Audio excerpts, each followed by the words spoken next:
And so, what I wanted to sort of bring up is I often look at new level pitches and things like that, and I see a lot of like common pitfalls.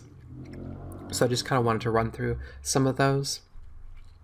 First one is sort of the sense of goals.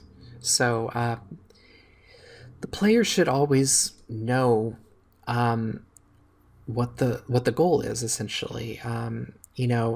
The character, in the sense of the narrative, always has something that they want.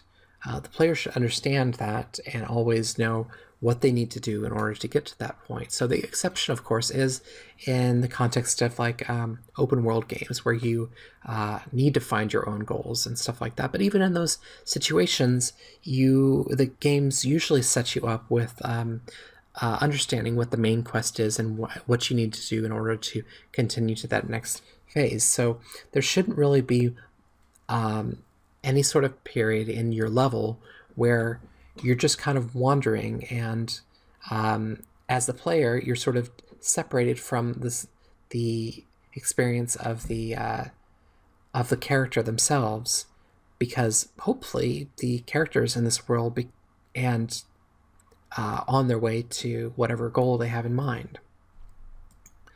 So that's sort of more of a long-term goal thing, but when you have sort of goals within a particular space, in a local space, you always sort of want to know what is it that I can do this space in order to get to my distant goal, and avoid, as the designer, setting up situations where the player is required to do something that is unclear how it eventually gets them to that eventual goal. And this is especially important if the player sort of has to invest a lot of time in moving that way forward. So, if you have this thing where, in order to move forward, you need to get up on this balcony in order to get in this building to get on the other side of the building. And so you're in this space, and there's this puzzle where I need to figure out how to get up on the balcony. Well, there's a lot of investment there in figuring out why you need to do that. And if you don't understand that the balcony will eventually get you to your goal, there's not really much incentive to get the player up there. We should always be trying to avoid the concept of, well, it's the only way that the player can go. So that concept, there's only one way for the player to go, so they're going to go that way. It works in low risk scenario, in low investment spaces, in wandering through a space where they're not really sure where they need to go. But the moment they need to sort of sit down and try to solve a problem or work their way around something, they really need to have more incentive. All right, next on to the idea of a path and where the path sort of takes us. So first of all, a path should always have an appropriate tone. Does it make sense for this path to our goal to be wide and exploratory when the tone is really tense? Are we wandering around looking at interesting tidbits and finding about information about the world if our buddy is kidnapped and close to dying or something like that, or we're poisoned, or we have some sort of pressure that's pushing us forward? In those cases, as the level designer, we need to be probably creating more narrow spaces. Second, believability of a path.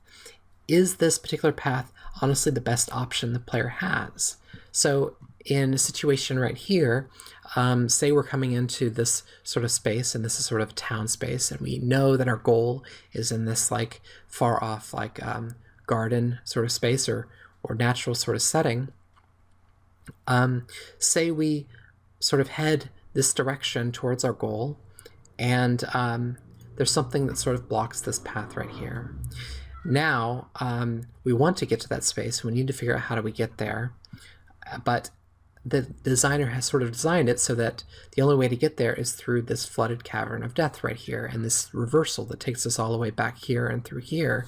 So that maybe, yes, there's only one way here, but why in the world would I think that I could get from this space, the city space, to this this outer space over here by going through by going backwards and through sort of this sewer space. It doesn't make a whole lot of sense. Why should I go underground if my goal is plainly out there to sea? So I sort of need to understand that that a new space is going to take me to my goal, especially if there is a lot of risk involved. So if this is a very dangerous sort of space to enter, or if there's a lot of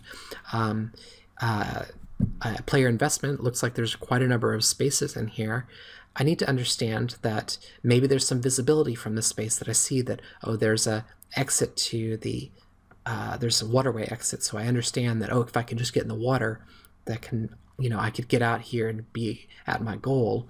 Or if we really want to have sort of this confusing sort of flooded cavern of death right here, we need to get into it maybe in a way that's not voluntary. So maybe instead of having us come down through this bottom space, maybe we block off this main path and then make it so that you have to sort of go through this alternate route.